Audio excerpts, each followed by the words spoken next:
राज्यभरात मुसळधार पाऊस पडतोय, नद्यांना महापूर आलाय, तर बारामती तालुक्यातील कऱ्हा नदी मात्र कोरडी ठाणच पेटली आहे। पाऊस नसल्यानं शेतकऱ्यांची चिंता वाढली आहे। खरीपाची पेरणी देखील मंदावली आहे, तर काही शेतकऱ्यांवर दुबार पेरणीचं संकट आलंय।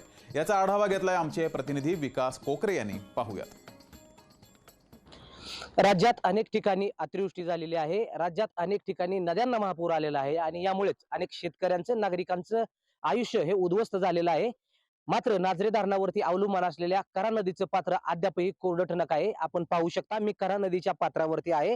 कऱ्हा नदीचं पात्र हे कोरडं ठणक पडल्याचं चित्र या ठिकाणी पाहायला मिळतंय। राज्यात अनेक ठिकाणी मुसळधार पाऊस झालाय, अनेक नद्यांना महापूर आलेत।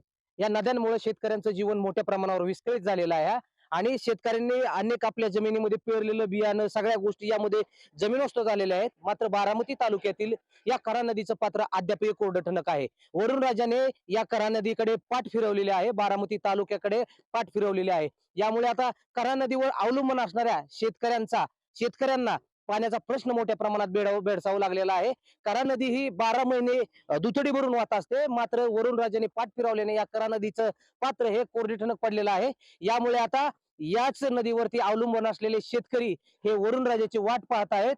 यामुळे आता वरुण राजा कधी बरसतोय हा शेतकऱ्यांपुढे पडलेला एक मोठा प्रश्न आहे। विकास कोकरे, लोकशाही मराठी, बारामती।